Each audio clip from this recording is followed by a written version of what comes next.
This is In the News in VOA Special English.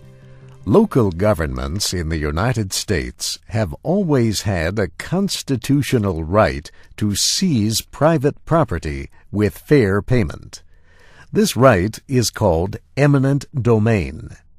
Eminent domain has traditionally been limited to the taking of land for public uses like roads, schools, or bridges. But on June 23rd of 2005, the Supreme Court decided the case of Kelo versus the City of New London, Connecticut. The decision gave local governments the right to take private property for the purpose of economic development. That means a homeowner or business owner could be forced to move not only for reasons of public use, but also for private use. Owners could have their property condemned if officials decide that another owner could make more money on that property. 5 of the 9 justices on the Supreme Court supported the decision. 4 opposed it. Supporters say eminent domain is needed to improve economically depressed areas and create growth and new jobs. But all across the country, opinion studies showed that most people did not feel the decision was fair. The Castle Coalition is a non-profit group that is part of the Institute for Justice, which fought the Kelo case before the Supreme Court.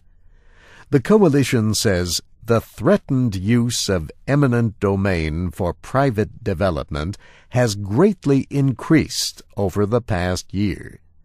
The group published a report in June, the anniversary of the Kelo decision. It said that in 1 year, local governments had threatened or condemned nearly 6,000 properties for private development.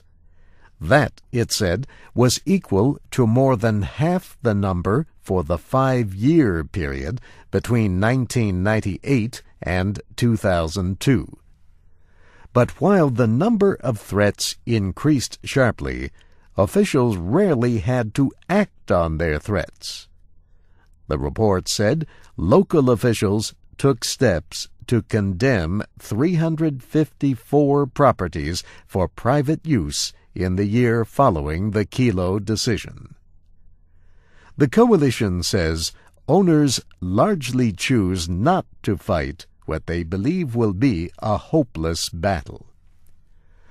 Under the ruling, no one's property is safe unless individual states pass their own laws to restrict eminent domain. And that is just what they have done.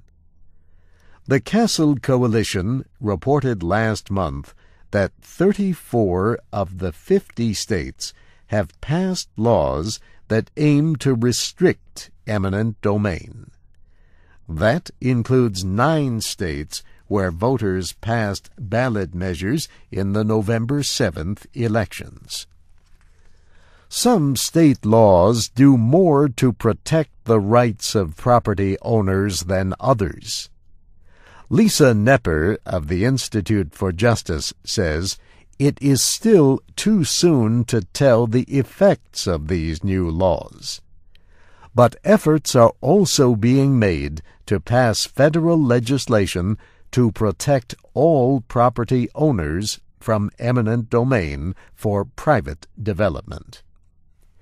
In the News in VOA Special English was written by Brianna Blake. To learn more about subjects in the news and to download MP3 files and transcripts of our programs, go to voaspecialenglish.com. I'm Steve Ember.